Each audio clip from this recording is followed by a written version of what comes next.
اے ایمان والو، جب دشمن کی کسی فوج سے تمہارا مقابلہ ہو تو تم ثابت قدم رہا کرو۔ وَاذْكُرُوا اللَّهَ كَثِيرًا لَعَلَّكُمْ تُفْلِحُونَ، اور اللہ کا ذکر کثرت سے کیا کرو تاکہ تم لوگ فلاح پا جاؤ۔ جو بھی اللہ کی راہ میں خرچ کرو گے اس کا پورا پورا بدلہ دیا جائے گا، اور وَأَنْتُمْ لَا تُظْلَمُونَ، تم سے نا انصافی نہیں کی جائے گی۔ الحمدللہ رب العالمین، الصلاة والسلام علی سید الانبیاء والمرسلین وعلی آلہ وصحبہ اجمعین۔ معزز اور محترم ناظرین، سامعین، خواتین اور حضرات، السلام علیکم ورحمۃ اللہ وبرکاتہ۔ قرآن مجید کے 10ویں پارہ کا آج ہم خلاصہ جانیں گے، جس میں سورہ الانفال کی آیات پہلے آتی ہیں سورہ توبہ سے۔ تقریباً یہ آیت نمبر 41 سے لے کے آیت نمبر 75 تک آیات ہیں۔ اس کے بعد 10ویں پارہ میں سورہ توبہ آتی ہے۔ سورہ الانفال کی آیت نمبر 41 سے 48 میں خمس کے مصارف کا بیان ہے، اور جو خمس ہے یہ مال غنیمت کا 5واں حصہ ہے۔ پھر کفار کے تجارتی قافلہ کے مقابلہ میں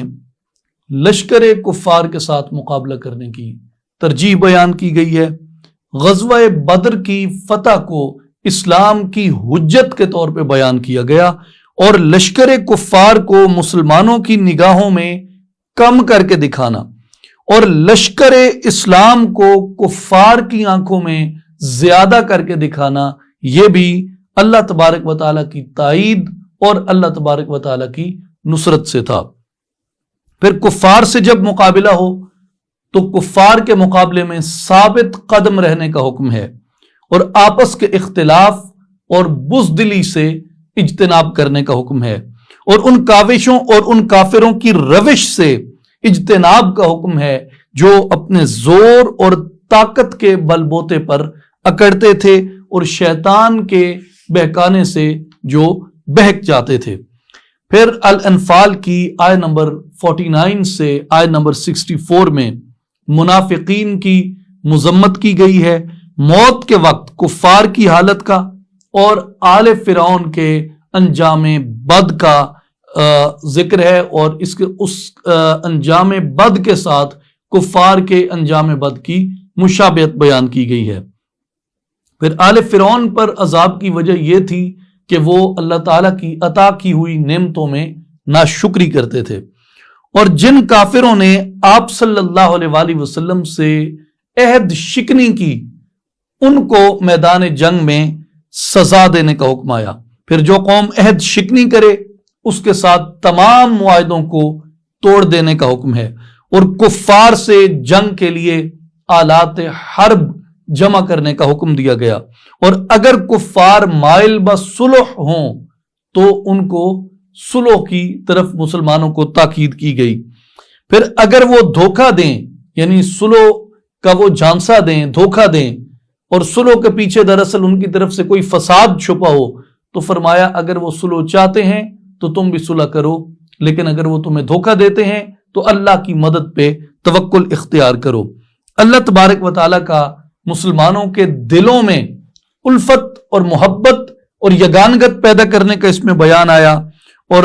آپ صلی اللہ علیہ وآلہ وسلم کے لیے اللہ کی نصرت اور مسلمانوں کے لیے بھی اسی کی حمایت کا کافی ہونا، اس کا بیان آیا۔ پھر جو آخری 11 آیات ہیں، آیت نمبر 65 سے لے کے آیت نمبر 75 تک، ان میں آپ صلی اللہ علیہ وآلہ وسلم کو یہ حکم دیا کہ مسلمانوں کو جہاد پر راغب کریں۔ پہلے 20 مسلمانوں کو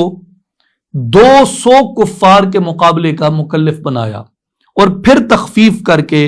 100 مسلمانوں کو 200 کفار کے مقابلے کا مکلف بنایا گیا۔ کفار کا خون بہائے بغیر ان سے فدیہ لینے کے عدم جواز پر ہے، اور اجتہادی خطا کی وجہ سے مسلمانوں کے فدیہ لینے کو معاف کرنے کا بیان کیا گیا۔ اسی طرح آپ کی وساطت سے بدر کے قیدیوں کو یہ پیغام دیا گیا کہ اگر تمہارے دلوں میں کوئی نیکی ہے تو تم سے جو فدیہ لیا گیا ہے اللہ تعالیٰ تمہیں اس سے بہتر چیز عطا فرمائے گا۔ اور اگر انہوں نے آپ سے خیانت کا ارادہ کیا، جس طرح اب وہ شکست اور قید سے دوچار ہوئے، اللہ تبارک و تعالیٰ اپنی نصرت اور مدد سے ان دھوکہ دینے والے لوگوں کو پھر قید اور شکست کی عقوبت سے دوچار فرما دے گا، ان پہ گرفت فرمائے گا۔ مہاجرین اور انصار کے درمیان ایک دوسرے کی حمایت اور ولایت کی بنیاد رکھی گئی، اور جو لوگ دارالکفر سے دارالاسلام کی طرف ہجرت نہ کریں وہ مسلمانوں کی ولایت اور حمایت میں داخل نہیں ہیں۔ اسی طرح ہاں، اگر وہ دینی معاملات میں مدد چاہیں تو تم پر ان کی مدد کرنا لازم ہے، بشرطی کہ اس سے تمہارا کسی سابقہ معاہدے پر زد نہ پڑتی ہو۔ کفار جو ہیں ان کے بارے میں بیان آیا کہ وہ ایک دوسرے کے وارث ہیں، اور اللہ کے احکام پر عمل نہ کرنا بہت بڑے فتنے اور بہت بڑے فساد کا موجب ہوتا ہے۔ اور مہاجرین، انصار اور مجاہدین کے لیے رزق کے اندر وسعت اور مغفرت کی نوید آئی ہے، اور بعد میں ایمان لے آنے والے اور ہجرت کرنے والے بھی پہلوں کے ساتھ لاحق ہیں، اور بعض رشتہ دار دوسرے رشتہ داروں سے زیادہ راجح ہیں۔ اب چیدہ چیدہ آیات کی تلاوت کرتے ہیں۔ پہلی جو سورہ الانفال کی آیت میں عرض کرنا چاہوں گا 10ویں پارہ سے، وہ آیت نمبر 44 ہے، جس میں اس بات کی حکمت بیان کی گئی کہ کفار کی تعداد مسلمانوں کو کیوں کم دکھائی گئی اور مسلمانوں کی تعداد کفار کو کس لیے کم دکھائی گئی۔ قرآن مجید بیان فرماتا ہے وَإِذْ يُرِيكُمُوهُمْ إِذَا الْتَقَيْتُمْ فِي أَعْيُنِكُمْ قَلِيلًا وَيُقَلِّلُكُمْ فِي أَعْيُنِهِمْ لِيَقْضِيَ اللَّهُ أَمْرًا كَانَ مَفْعُولًا وَإِلَى اللَّهِ تُرْجَعُ الْأُمُورُ۔ اور جب لڑتے وقت تمہیں کافر تھوڑے کر کے دکھائے اور تمہیں ان کی نگاہوں میں تھوڑا کیا کہ اللہ پورا کرے جو کام ہونا ہے، اور اللہ کی طرف سب کاموں کی رجوع ہے۔ اب اس کی تفسیر میں مفسرین کرام نے یہ ارشاد فرمایا ہے کہ اللہ تبارک و تعالیٰ نے مسلمانوں کو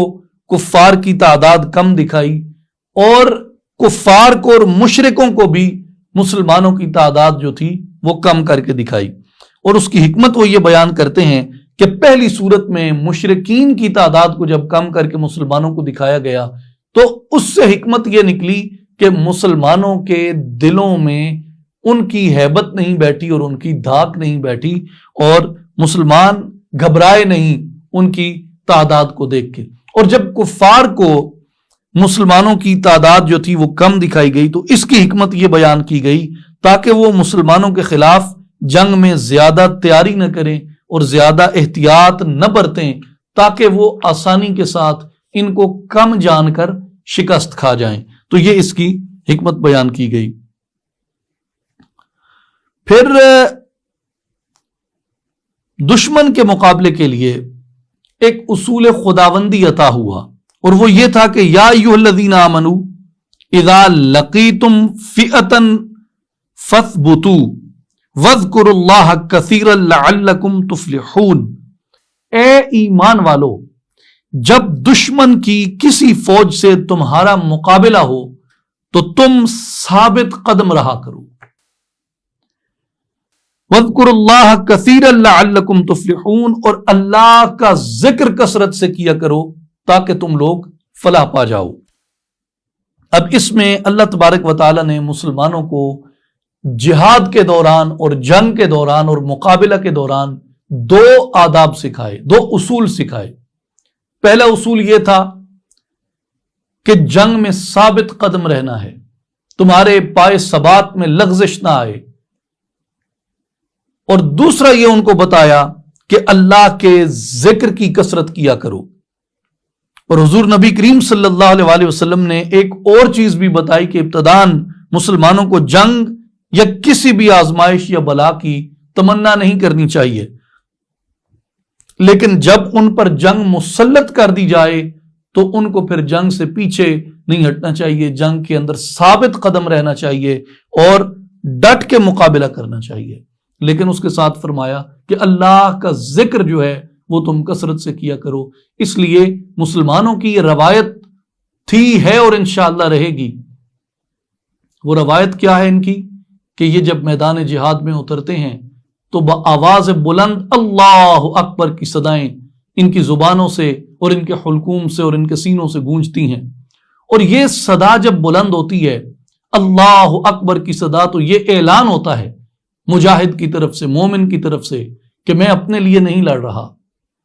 میں اپنے لیے میدان میں نہیں اترا، میں اپنی تنخواہ کے لیے یا میں اپنی مراعات کے لیے یا میں اپنے دکھاوے کے لیے یا میں اپنی دلیری کے جوہر دکھانے کے لیے میدان میں نہیں اترا، بلکہ میں میدان میں اللہ کی رضا کے لیے اترا ہوں۔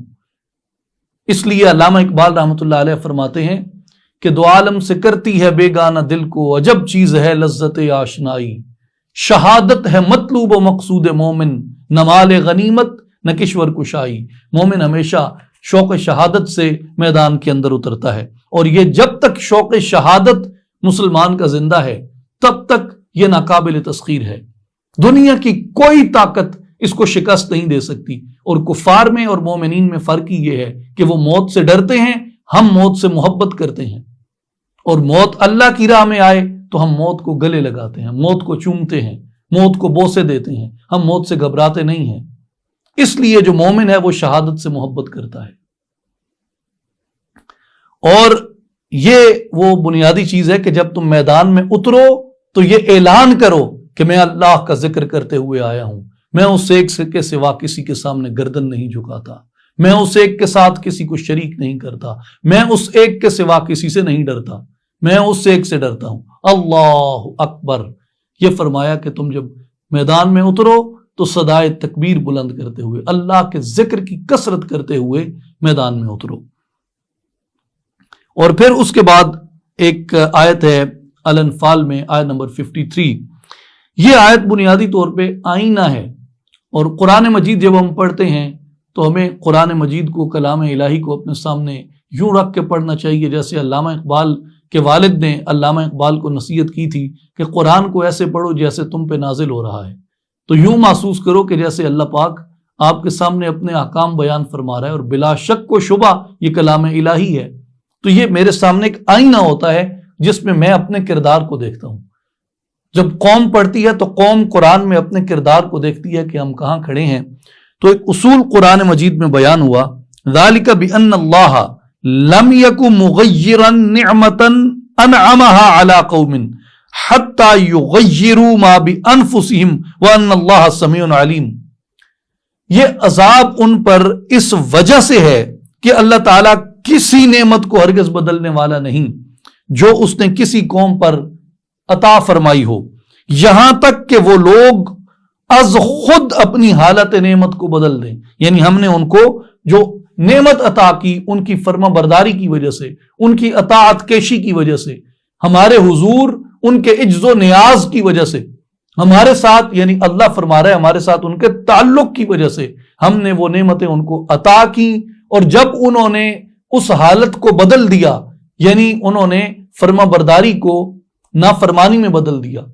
اطاعت کو سرکشی میں بدل دیا، شکر کو کفران نعمت میں بدل دیا، اور جو نعمتیں عطا کی ان نعمتوں کی ناقدری کرنے لگے، تو اس وجہ سے ہم نے ان قوموں کے اوپر عذاب اتارا ہے۔ بے شک اللہ خوب سننے والا اور جاننے والا ہے۔ آپ دیکھ لیں کہ جتنی نعمتیں ہمیں عطا ہوئیں، تاریخ کی بات کریں تو تاریخ میں ہمارے سامنے ہے کہ جو نعمتیں ہمیں عطا ہوئیں، ہم نے ان نعمتوں کی جب ناقدری کرنا شروع کی تو اسلامی دنیا کے اندر انتشار پھیل گیا، اور ایک کے اوپر ایک دشمن غالب آتا گیا، اور ہماری جو سلطنتیں تھیں، مسلمانوں کی جو حکومتیں تھیں، جو بنیادی طور پہ حکومت پناہ گاہ ہے۔ میں طوالت کو ہمیشہ کوشش کرتا ہوں ان دروس میں، ان خلاصے جب سے ہم بیان کر رہے ہیں، بالخصوص کوشش ہوتی ہے کہ کسی طوالت میں نہ جائیں، لیکن ایک بات میں آپ کی اجازت سے آپ کی سمع خراشی یہاں کرنا چاہوں گا، وہ یہ کہ جو سلطنت ہے اس کا اسلام کے ساتھ ایک گہرا تعلق ہے، اور اس کی انسپریشن مکہ کے اس بیان سے ملتی ہے جب قریش جمع ہو کر حضرت ابو طالب کے کاشانے پہ گئے، اور انہوں نے کہا کہ ابو طالب آپ اپنے بھتیجے کو اس دعوت سے روکیے، رسول اللہ صلی اللہ علیہ وآلہ وسلم کو بہت بڑی بڑی انہوں نے آفرز کی، اور جب آپ صلی اللہ علیہ وآلہ وسلم کے چچا ابو طالب نے آ کے آپ سے یہ مطالبہ کیا کہ قریش کا پیغام دیا کہ قریش آپ کو یہ کہتے ہیں کہ اگر آپ اس دعوت سے باز آ جائیں تو ہم آپ کو یہ دیں گے، آپ صلی اللہ علیہ وآلہ وسلم نے فرمایا کہ میں ان سے کچھ نہیں چاہتا، یہ صرف ایک کلمہ کہہ دیں، اس کلمے کے بدلے یہ پورے عرب کے حکمران ہو جائیں گے اور عجم بھی ان کے زیر نگین آ جائے گا۔ تو وہ سارے جو قریش کے بڑے بڑے سردار تھے تو انہوں نے کہا بالکل بالکل، ہم ضرور ایسا کلمہ بتائیں ہمیں۔ تو آپ صلی اللہ علیہ وسلم نے فرمایا کہ وہ کلمہ ہے لا الہ الا اللہ، لا الہ الا اللہ۔ آپ نے فرمایا یہ کلمہ ہے، ان سے کہہ دیں، اللہ ان کو عرب کا حکمران کر دے گا، عجم ان کے زیر نگین آ جائے گا۔ یہ کون سی بات ہے، یہ کون سا وقت ہے جب آپ صلی اللہ علیہ وآلہ وسلم کی جو پیغام ہے وہ پوری طرح دنیا عرب میں نہیں پھیلا، مکہ سے باہر نہیں نکلا ابھی تک، چند ایک لوگ ہیں آپ کے ساتھ، کوئی فوج نہیں ہے، کوئی لشکر نہیں ہے، کوئی سپاہ نہیں ہے، کوئی سلطنت کے امور نہیں ہے، کوئی عدالت نہیں لگتی، کچھ بھی نہیں ہے، ابھی تو صرف چند ایک لوگ ہلکا بگوش اسلام ہو رہے ہیں، ابھی تو مظالم بھی پوری طرح شروع نہیں ہوئے مکہ کے اندر جو کیے گئے تھے۔ اس وقت سرکار علیہ السلام نے فرمایا کہ اس کلمے کے اندر یہ طاقت ہے۔ تو اسلام اور سلطنت کا ایک گہرا تعلق ہے۔ اور دوسری بات یہ سمجھنے کی ہے کہ جب تک اندلس کی مثال ہم نہیں سمجھتے، ہم آج کی دنیا اسلام کے مسائل حل نہیں کر سکتے۔ اندلس ہمارے لیے ایک عبرت ہے، اندلس سے عبرت پکڑو۔ اندلس میں کیا ہوا؟ اندلس میں جب تک سلطنت مضبوط تھی، جب تک مملکت مضبوط تھی، مسلمان محفوظ تھے، مدارس محفوظ تھے، خانقاہیں محفوظ تھیں، علماء محفوظ تھے، صوفیاء محفوظ تھے، اسلام محفوظ تھا، سب کچھ ان کی جو اللہ نے نعمتیں عطا کی تھیں اس سے چل رہا تھا۔ لیکن جب ان لوگوں نے اپنے چھوٹے چھوٹے گروہی، اپنے ذاتی شخصی مفادات کے اوپر انہوں نے اپنی سلطنتوں سے بے وفائیاں کرنا شروع کی، انہوں نے ایک اپنی بڑی سلطنت سے جب بغاوت کر لی، اس سے جب پھر گئے اور افراتفری مچ گئی، انتشار مچ گیا، اس سے پرتگیز کو یہ موقع آیا کہ انہوں نے ان کی کمزوریوں کو استعمال کیا، غدار بہت بڑی تعداد میں ان کو میسر آ گئے، ان کو انہوں نے استعمال کیا، فوج کشی کی، اور سلطنت جو کمزور ہو چکی تھی، جس کی فوج کئی حصوں میں بڑھ چکی تھی، اس کے اندر یہ صلاحیت ہی نہیں تھی کہ وہ اپنے آپ کو دفاع کرتی۔ نتیجہ کیا نکلا؟ 3 آپشن دیے۔ پہلا آپشن یہ دیا کہ اندلس سے نکل جاؤ، دوسرا آپشن یہ دیا کہ عیسائیت قبول کر لو، تیسرا آپشن یہ دیا کہ وگرنہ تمہیں قتل کر دیا جائے گا۔ کئی وہاں سے نکل گئے، کشتیاں ڈوبی ہیں جن کے اندر مسلمان شہید ہوئے ہیں، جیسے آج میانمار کی ڈوبتی ہیں، یہ پوری تاریخ پڑھنے کے لائق ہے اندلس کی۔ پھر وہاں پہ جو جتنے علماء ان کو ملے سب کو تہہ تیغ کیا، شہید کیا، صوفیاء کو شہید کیا، علماء کو شہید کیا۔ علماء تو ان کے ٹارگٹ پہ تھے، کتب خانے بڑے بڑے قرطبہ کے، غرناطہ کے، کیا بات ہے، سبحان اللہ۔ آج بھی محدثین اندلس کے ذکر کے بغیر کوئی درس مکمل نہیں ہوتا، مفسرین اندلس کے بغیر کوئی بات مکمل نہیں ہوتی، فقہائے اندلس کے بغیر بات مکمل نہیں ہوتی، اندلس کے سیرت نگاروں کے بغیر بات مکمل نہیں ہوتی، صوفیاء اندلس کے بغیر بات مکمل نہیں ہوتی۔ کسی فن، کسی علم، فصاحت، بلاغت میں چلے جائیں، قرأت میں چلے جائیں، کتابت قرآن کے اندر چلے جائیں، قرآن کے حفظ کے اندر آپ چلے جائیں، اعراب کے اندر چلے جائیں، جہاں کہیں بھی آپ چلے جائیں، اتنی بڑی علمی چھاپ ہے علماء اندلس کی، لیکن سب کس نے ضائع کی؟ سب ضائع کی مفاد پرستوں کے ٹولوں نے، جو اپنے مفاد کو سلطنت کے مفاد سے زیادہ عزیز جانتے تھے۔ اس لیے یہ ان کی ناقدری تھی، اور یہ آئینہ ہے قرآن مجید نے سورہ الانفال آیت نمبر 53 میں جو دکھایا، ذالک بین اللہ لم یکن مغیرا نعمتا انعمها علی قوم حتی یغیروا ما بانفسہم وان اللہ السمیع علیم، کہ یہ عذاب اس وجہ سے ہے کہ اللہ کسی نعمت کو ہرگز بدلنے والا نہیں جو اس نے کسی قوم کو عطا فرمائی ہو، یہاں تک کہ وہ لوگ از خود اپنی حالت نعمت کو نہ بدل دیں، یعنی وہ احساس زیاں ان کے اندر سے نکل جائے۔ یہ آئینہ ہے آج کہ اپنی سلطنت کی حفاظت کرو، اپنی جو اللہ تعالیٰ نے تمہیں ممالک عطا کیے ہیں ان ممالک کی حفاظت کرو، ان کے خلاف نہ اٹھو، ان کے اندر انتشار اور بغاوتیں پیدا نہ کرو۔ اس لیے ہم پہ بطور مسلمان لازم ہے یہ. آج آپ دیکھیں عرب سپرنگ جس کو عرب بہار کہتے تھے، یہ بہار دیکھی ہے آپ نے عرب کی؟ عرب بہار کا مزہ پوچھو لیبینز سے، عرب بہار کا مزہ پوچھو یمنیوں سے، ٹیونیزینز سے، شامیوں سے، عراقیوں سے، پتہ چلے بہار کے نتیجے میں کون سے پھل پھول لگے ہیں. اس لیے یہ سلطنتیں جو ہمارے پاس ہیں ان کی قدر کریں. مغل سلطنت کمزور ہوئی، چھوٹے چھوٹے ریاستوں میں بٹ گیا پورا ہندوستان. نتیجہ کیا نکلا؟ نتیجہ 150 سال کی ہماری وہ غلامی تھی جو ہم نے کاٹی اور آج تک ذہنی غلامی کاٹ رہے ہیں. یہ سلطنت کے کمزور ہونے کا نتیجہ ہے. سلطنت کی قدر و قیمت شاہ ولی اللہ محدث دہلوی سے پوچھو،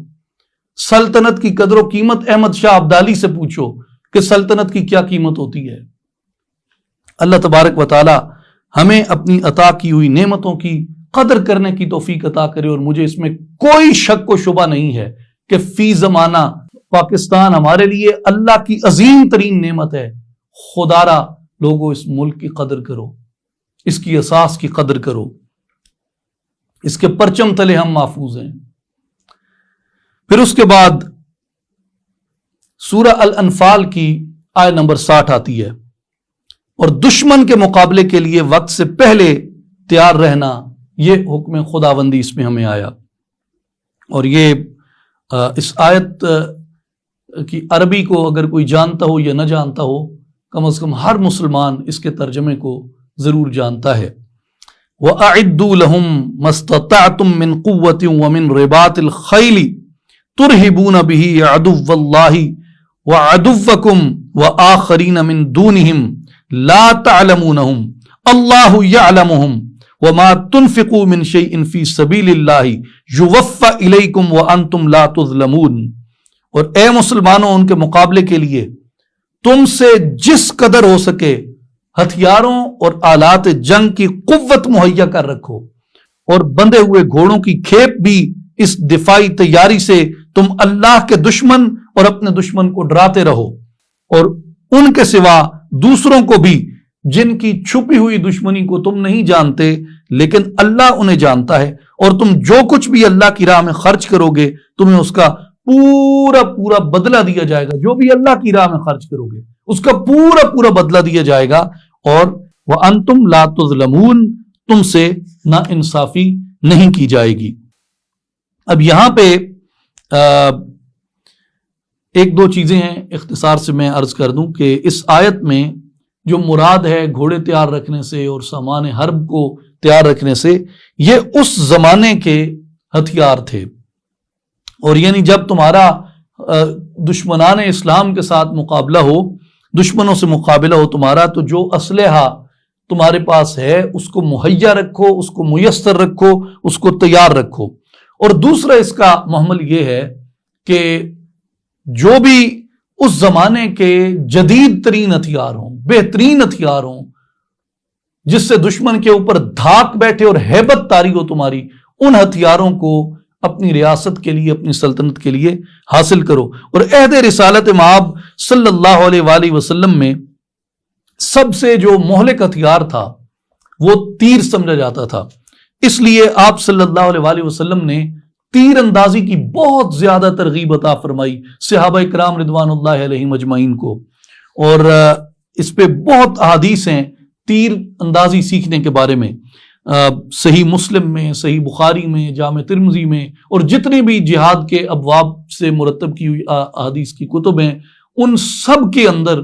تیر سیکھنے کی آپ کو بکثرت روایات ملیں گی. عقبہ ابن عامر رضی اللہ عنہ بیان کرتے ہیں کہ میں نے رسول اللہ صلی اللہ علیہ وآلہ وسلم کو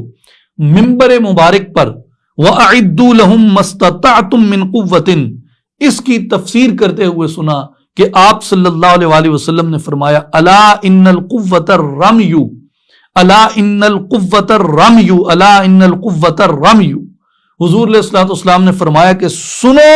یقیناً قوت تیر اندازی ہے،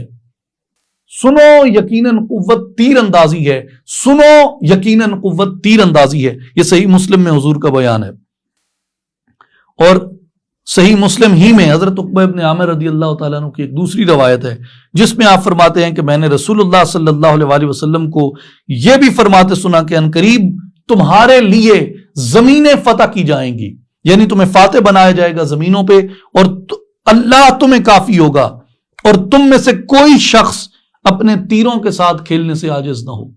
یعنی کوئی بھی آدمی جو ہے وہ کم از کم اتنی صلاحیت اور استطاعت رکھتا ہو کہ وہ تیروں سے کھیل سکے۔ اس پہ بڑا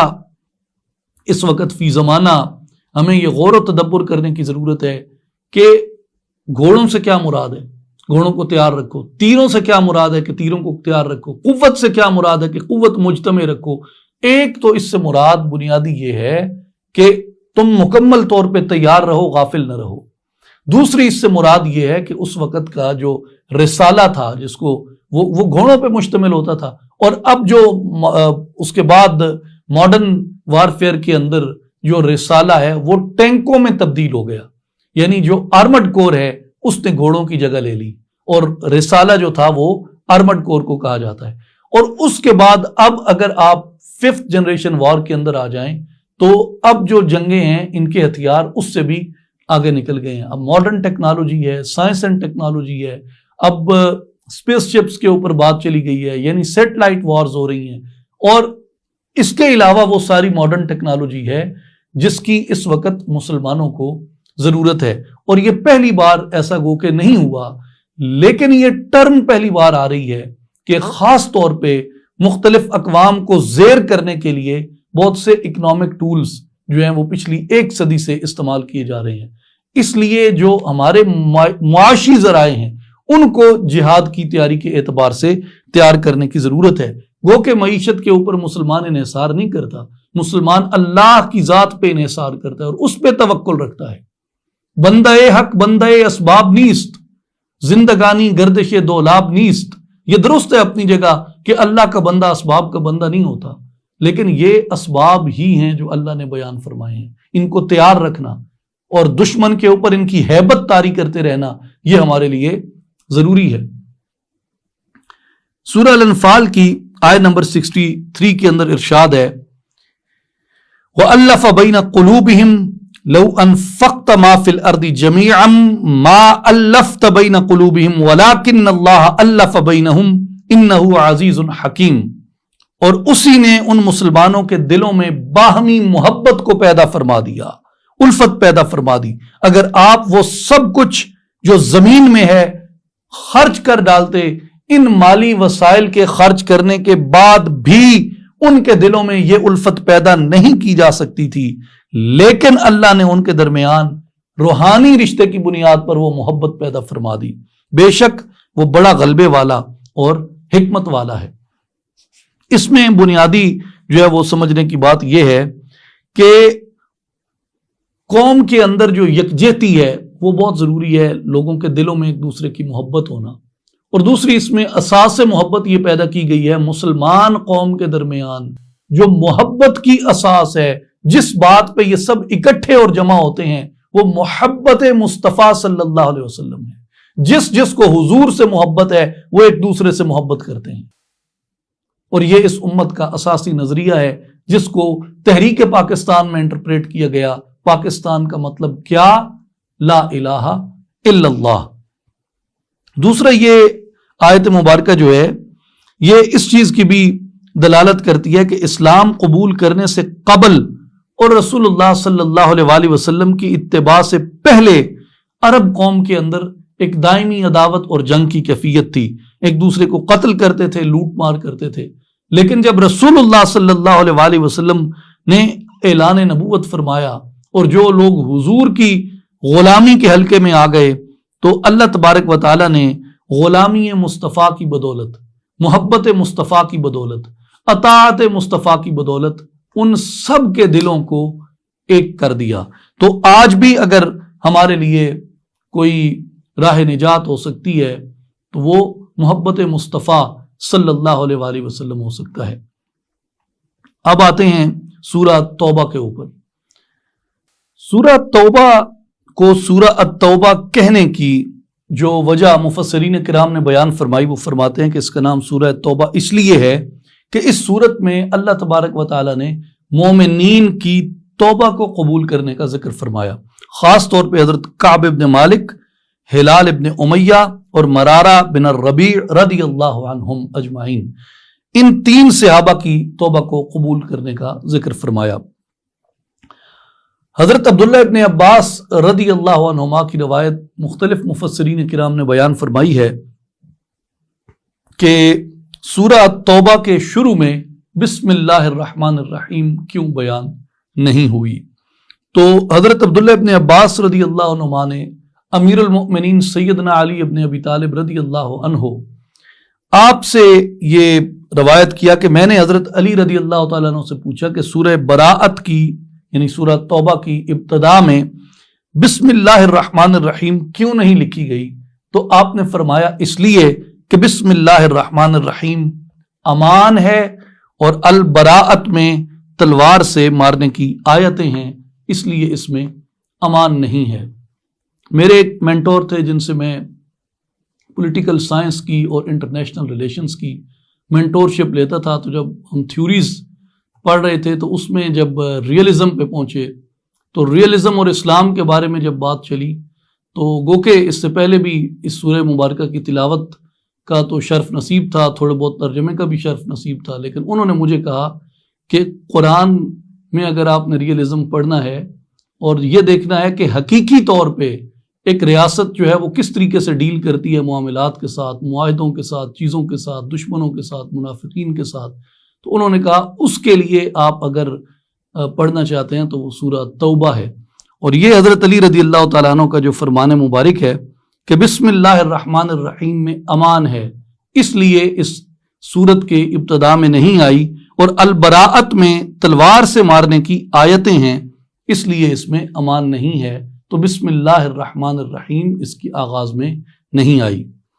پھر سورہ توبہ کے کئی اسماء ذکر کیے ہیں مفسرین نے، مثلا البراءت اس کا نام رکھا گیا۔ البراءت کا معنی ہے کسی چیز سے بیزار ہونا یا کسی چیز سے بری و ذمہ ہونا، تو اس آیت کے شروع ہی میں اللہ تبارک و تعالیٰ نے یہ بیان فرما دیا کہ اللہ اور اس کا رسول صلی اللہ علیہ وآلہ وسلم وہ بری ہیں اور بیزار ہیں مشرکین سے، تو اس لیے اس کو سورہ براءت بھی کہا گیا۔ پھر المقشقشہ اس سورت کا نام ہے کیونکہ جو قشقشہ کا لغوی معنی ہے وہ کسی شخص کو خارش اور چیچک کی اگر بیماری ہو اس سے نجات ملنا، اس کو قشقشہ کہتے ہیں، اس لیے اس کا نام المقشقشہ رکھا گیا کیونکہ اس سورت سے مسلمانوں کو منافقین سے نجات ملی۔ پھر تیسرا نام جو ہے وہ البحوث رکھا گیا ہے اس کا کیونکہ اس میں منافقین کے احوال سے بحث کی گئی ہے۔ چوتھا نام اس کا المنقرہ ہے کیونکہ تنقیر کا جو لغت میں معنی ہے وہ بحث اور تفتیش ہے، اس لیے اس صورت میں المنقرہ کا نام بھی اس کو ابتدا میں اس کا تھا۔ اور پھر المبعثرہ، مبعثرہ اس لیے اس کا نام ہے کیونکہ لغت میں کسی مخفی چیز کو ظاہر کرنے جو ہے یہ المبعثرہ اس کو کہتے ہیں، اور اس صورت میں جو ہے وہ مخفی نفاق جو تھا لوگوں میں اس کو ظاہر کر دیا گیا۔ پھر چھٹا نام جو ہے اس صورت کا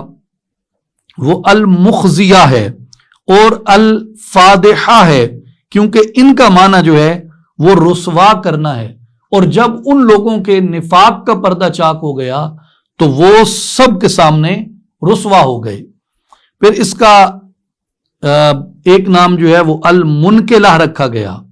المشردہ بھی رکھا گیا اور المدمدمہ بھی اس کا نام رکھا گیا، اور ان تینوں کا معنی جو ہے المنکلہ، المشردہ، المدمدمہ، ان کا معنی ہلاک کرنے والی، اور چونکہ منافقین جو تھے وہ رسوائی کے عذاب سے ہلاک ہو گئے اس لیے اس صورت میں ان کے عذاب کا ذکر آیا ہے۔ 11واں نام جو ہے اس کا وہ سورت العذاب بھی رکھا گیا، اور اس لیے اس سورت کے یہ اسماء ہیں، اور لیکن معروف جو اسم مبارک ہے اس سورہ مبارکہ کا وہ سورہ التوبہ ہے جس کی وجہ پہلے بیان کر دی ہم نے۔ اب ایک میں اس میں یہ عرض کرنا چاہتا ہوں کہ سورہ الانفال میں اور سورہ التوبہ کے اندر جو مناسبت ہے وہ کیا ہے؟ اس میں سورہ الانفال میں ارشاد تھا کہ وَإِمَّا تَخَافَنَّ مِن قَوْمٍ خِيَانَةً فَانبِذْ إِلَيْهِمْ عَلَى سَوَاءٍ إِنَّ اللَّهَ لَا يُحِبُّ الْخَائِنِينَ، اور اگر آپ کو کسی قوم سے خیانت کا اندیشہ ہو تو ان کا عہد ان کی طرف برابری کی بنیاد پہ پھینک دیں، بے شک اللہ تبارک و تعالی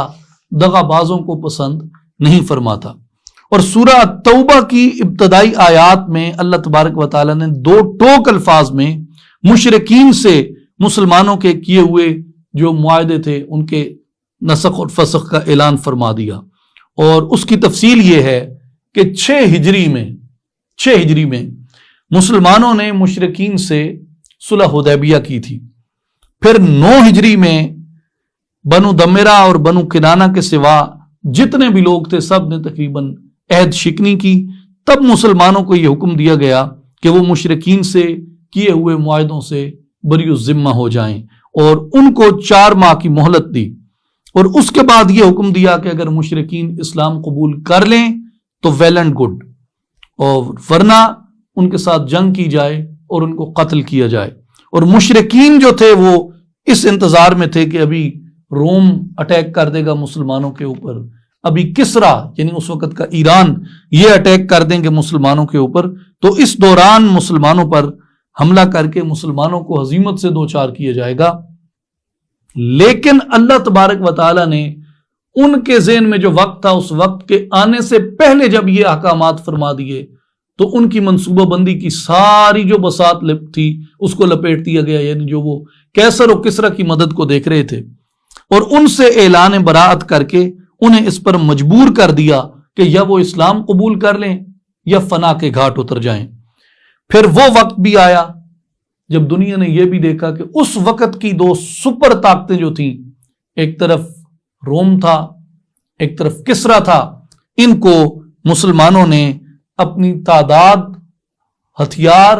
وسائل کے کم ہونے کے باوجود ان 2 ریاستوں کو اپنے گھٹنوں پر گرا دیا اور پرچم اسلام وہاں پر لہرا دیا، اور دنیا نے دیکھا کہ کیسر و کسرا جو تھے وہ اللہ اور رسول اللہ صلی اللہ علیہ وآلہ وسلم کے احکامات کی پیروی اور اطاعت کرنے والے ان جانباز صحابہ کرام اور مجاہدین اسلام کے قدموں تلے رون دیے گئے،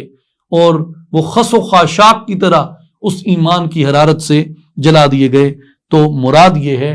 کہ فتح ان کو ملی، اللہ نے نصرت اور تائید ان کی جو اللہ اور اس کے رسول صلی اللہ علیہ وسلم کی اطاعت کرتے تھے۔ اس میں سورہ توبہ کی 1 سے لے کر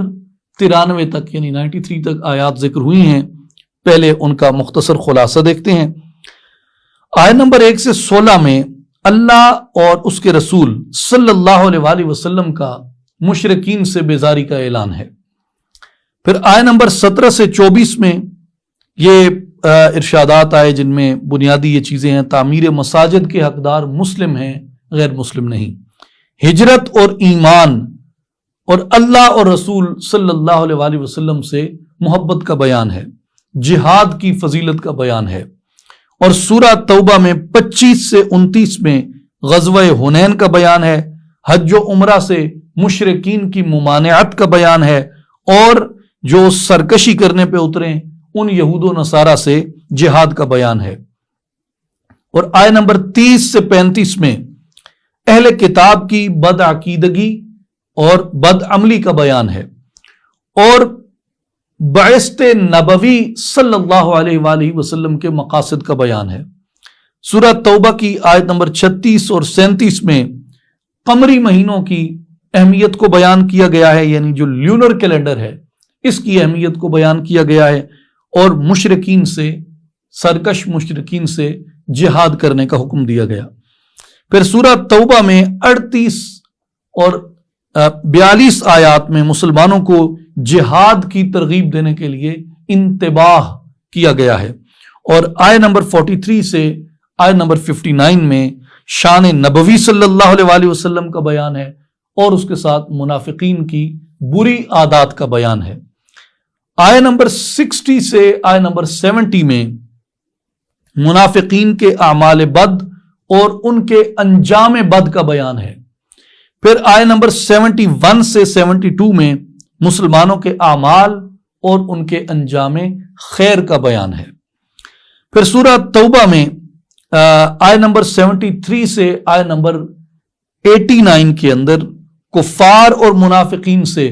جہاد کی تاکید کی گئی ہے اور منافقین کی مذمت بیان کی گئی ہے۔ پھر سورہ توبہ میں آیت نمبر 90 سے لے کے 93 میں جھوٹے عذر پیش کرنے والوں کی مذمت کی گئی ہے اور سچے معذوروں کی فضیلت بیان کی گئی ہے۔ اب آئیں چیدہ چیدہ آیات اور ان کا مختصر خلاصہ۔ سورہ توبہ میں آیت نمبر 18 میں مساجد کی آبادی، مساجد کو آباد کرنا اہل ایمان کا وصف ہے، اس طور پہ بیان ہوا انما یعمر مساجد اللہ من آمن باللہ والیوم الآخر واقام الصلاۃ وآتى الزکاۃ ولم یخش الا اللہ فعسى اولئک ان یکونوا من المہتدین۔ اللہ کی مسجدیں صرف وہی آباد کر سکتا ہے جو اللہ پر، یوم آخرت پر ایمان لایا اور اس نے نماز قائم کی اور زکوٰۃ ادا کی، اللہ کے سوا کسی سے نہ ڈرا، سو امید ہے کہ یہی لوگ ہدایت پانے والوں میں ہو جائیں گے۔ حضرت ابو سعید خدری رضی اللہ تعالیٰ عنہ بیان فرماتے ہیں کہ جب تم کسی شخص کو مسجد کی حفاظت کرتے ہوئے دیکھو، یہ حضرت ابو سعید خدری رضی اللہ تعالیٰ عنہ کا فرمان ہے کہ جب تم کسی شخص کو مسجد کی حفاظت کرتے ہوئے دیکھو تو اس کے ایمان کی گواہی دو، کیونکہ اللہ تبارک و تعالیٰ نے قرآن مجید میں فرمایا ہے کہ مسجدیں وہی آباد کرتا ہے جو اللہ پر اور یوم آخرت پر ایمان لایا ہو۔ پھر اس کے بعد ایمان کی افضلیت بیان کی گئی کہ تمہاری دوستیاں، تمہاری رشتہ داریاں، حتیٰ کہ تمہارے خونی رشتے بھی ایمان کے سامنے کوئی برابری نہیں رکھتے۔ ایمان ان سب چیزوں سے افضل اور اعلیٰ ہے۔ آیت نمبر 23 ہے، ارشاد مبارک ہے، یا ایھا الذین آمنوا لا تتخذوا آباءکم واخوانکم اولیاء ان استحبوا الکفر علی الایمان ومن یتولہم منکم فاولئک ھم الظالمون۔ اے ایمان والو، تم اپنے باپ دادا اور بھائیوں کو بھی دوست نہ بناؤ، تم اپنے باپ دادا اور بھائیوں کو بھی دوست نہ بناؤ اگر وہ ایمان پر کفر کو محبوب رکھتے ہوں، اور تم میں سے جو شخص بھی انہیں دوست رکھے گا سو وہی لوگ ظالم ہیں۔ تو اس میں کفار سے اور کفر کو، اسلام کے مقابلے میں کفر کو پسند کرنے والے جو لوگ ہیں، وہ چاہے تمہارے بھائی ہوں، باپ دادا ہوں، قریبی ترین رشتہ دار اور عزیز ہوں، ان استحب الکفر علی الایمان، اگر وہ کفر کو ایمان پر زیادہ محبوب رکھتے ہیں تو فرمایا تم میں سے جو شخص بھی انہیں دوست رکھے گا سو وہی لوگ ظالم ہیں۔ اس آیت میں تمام مومنین سے خطاب ہے اور اس کا حکم جو ہے وہ قیامت تک باقی ہے عند المفسرین۔ اور اس آیت میں مسلمانوں کو کفار کے ساتھ دوستی رکھنے سے منع کیا گیا، لیکن مسلمان ممالک میں ایسے کفار جو مسلمانوں کی اور ان ممالک کی اجازت سے رہتے ہیں، خرید و فروخت میں، مزدوری کرنے میں یا مزدوری کروانے میں، ملکی، سماجی، معاشرتی، معاشی امور میں ان کے ساتھ تعاون کرنا، یہ مفسرین نے اس کو جائز قرار دیا ہے۔ اور اللہ تبارک و تعالیٰ نے لیکن ان سے جو دوستی ہے اس سے منع فرمایا ہے۔ اور جو کفار سے دوستی اور محبت کا تعلق رکھے بغیر مسلمانوں کے مفاد میں تجارتی اور دفاعی معاہدے ہوں، اس کی اجازت مرحمت فرمائی گئی ہے، اور اس کا ثبوت جو ہے وہ سیرت رسول صلی اللہ علیہ وآلہ وسلم سے بھی مفسرین نے اور بعض فقہا نے اخذ کیا۔ اور اس کی مثال میں وہ کہتے ہیں کہ جیسے جو مدینہ میں رہنے والے یہود تھے، ان کے ساتھ رسول اللہ صلی اللہ علیہ وسلم نے معاہدے فرمائے، اور حدیبیہ میں مکہ کے مشرکین اور کفار کے ساتھ آپ صلی اللہ علیہ وسلم نے معاہدہ کیا اور آپ نے معاہدہ کی پابندی فرمائی، تو ضرورت کی بنا پر دفاعی، تجارتی، سفارتی نوعیت کے معاہدے ان سے کیے جا سکتے ہیں، لیکن ان کو اپنا دوست اور اپنا حامی و مددگار نہیں سمجھا جا سکتا۔ پھر سورہ توبہ کی آیت نمبر 24 میں یہ بیان آیا ہے کہ اللہ جل شانہ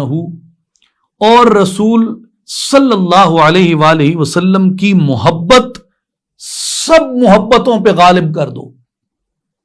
ان محبت سے، جو بنیادی طور پہ ایک ہی محبت ہے، اللہ کی محبت، رسول کی محبت، جو اللہ سے محبت کرتا ہے وہ رسول اللہ سے محبت کرتا ہے، اور جو رسول اللہ سے محبت کرتا ہے وہ اللہ سے محبت کرتا ہے۔ حضور کی اطاعت اللہ کی اطاعت ہے،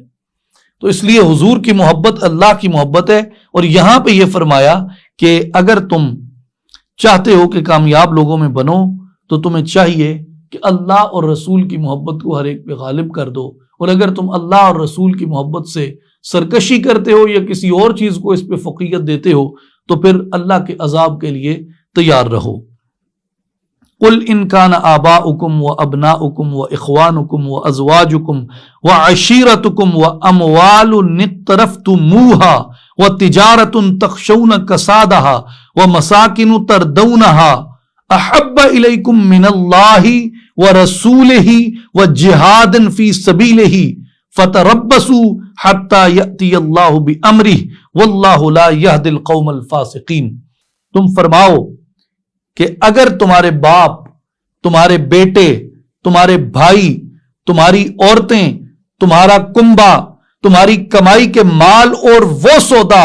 جس کے نقصان کا تمہیں ڈر ہے، اور تمہارے پسند کے مکان، یہ چیزیں اللہ اور اس کے رسول اور اس کی راہ میں جہاد سے پیاری ہوں تو راستہ دیکھو یہاں تک کہ اللہ اپنا حکم لائے۔ یہاں حکم سے مراد عذاب کو لیا گیا، تو پھر راستہ دیکھو یہاں تک کہ تم پہ اللہ کا عذاب آئے۔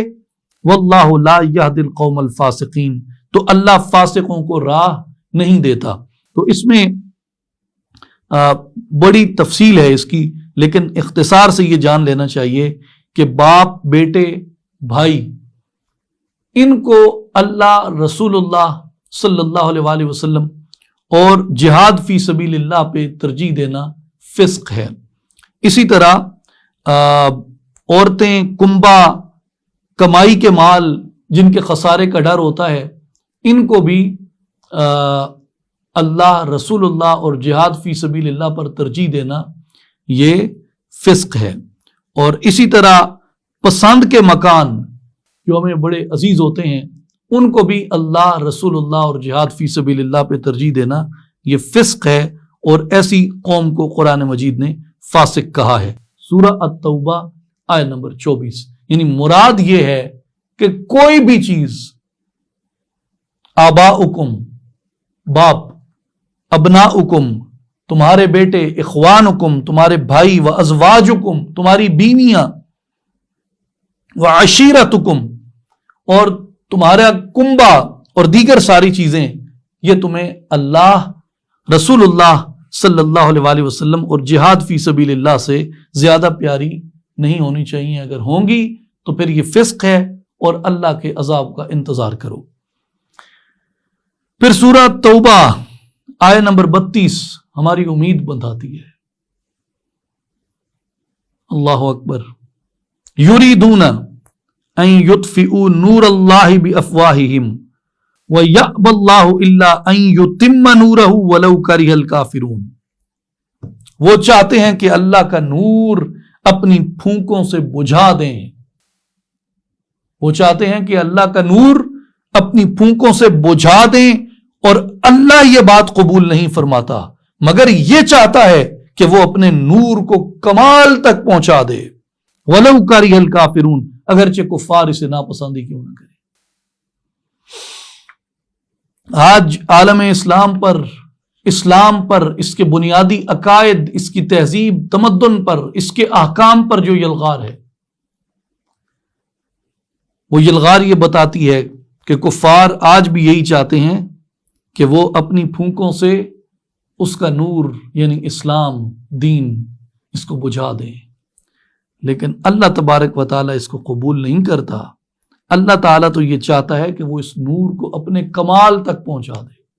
پاسباں مل گئے کعبے کو صنم خانے سے۔ یہ بہت سے ممالک جن کو ہمارے فاتحین فتح نہ کر سکے، ان میں ہمارے مہاجرین نے دعوت اسلام کو پھیلایا ہے۔ یہ اللہ کی نشانیوں میں سے ایک نشانی ہے۔ پھر اس کے ساتھ ساتھ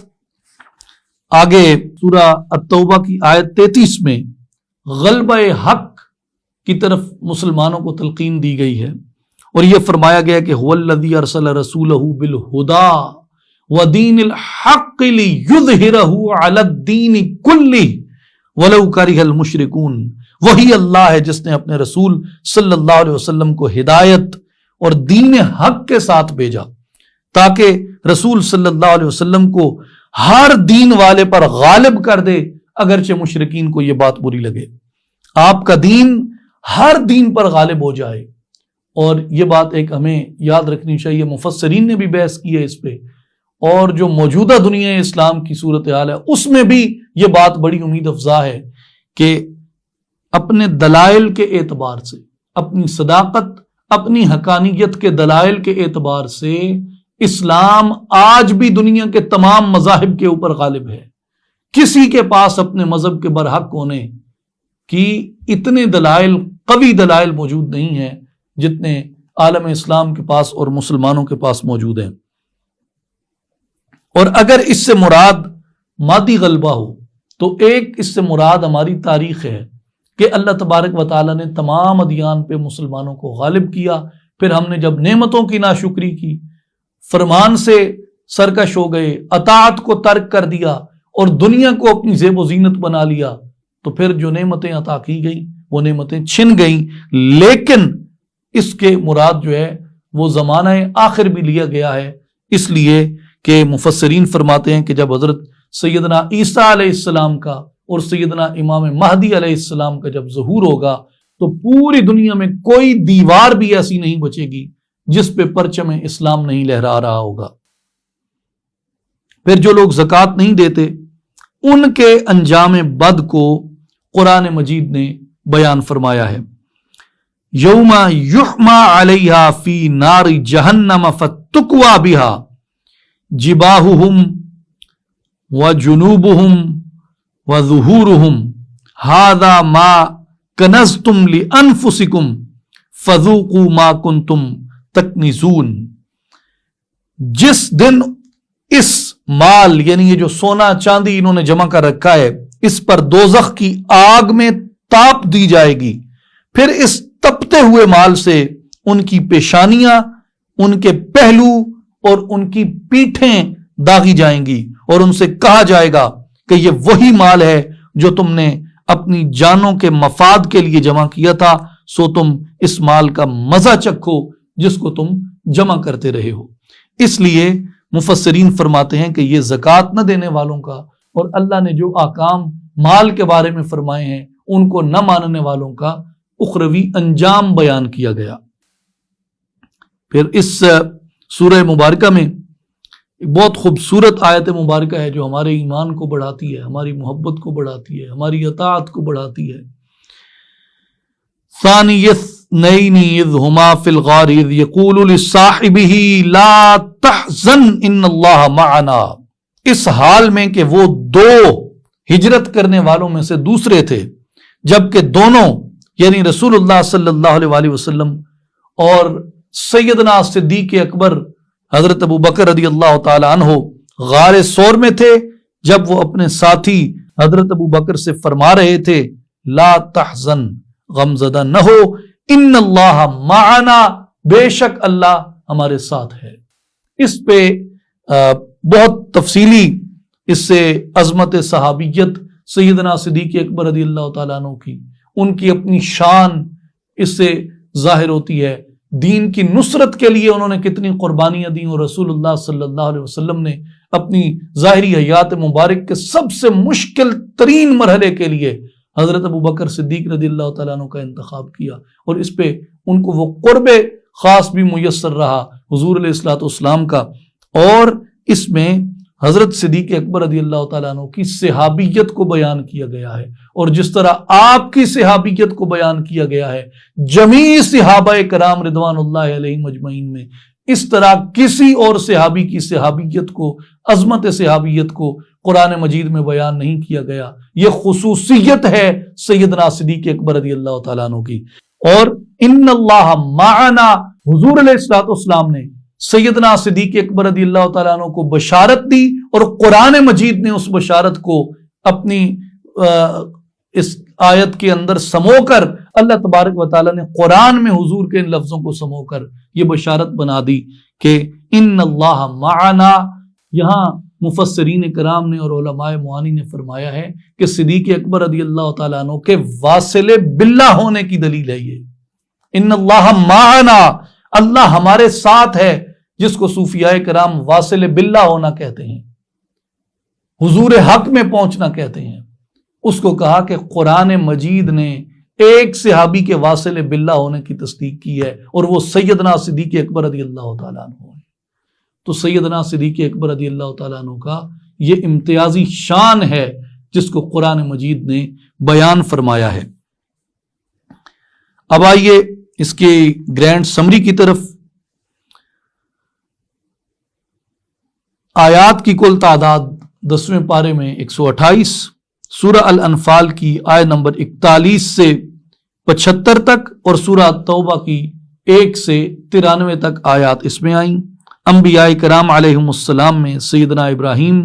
سیدنا عزیر، سیدنا عیسیٰ، سیدنا نوح علیہم السلام کا ذکر ہوا، اور خاتم الانبیاء محمد مصطفیٰ احمد مجتبیٰ صلی اللہ علیہ وآلہ وسلم کا ذکر مبارک ہوا۔ مقامات مقدسہ میں مسجد حرام کا ذکر آیا ہے، غار ثور کا ذکر آیا ہے، واقعات میں غزوہ حنین کا ذکر ہے، غزوہ تبوک سے پیچھے رہنے والے منافقین کا ذکر ہے، اور دیگر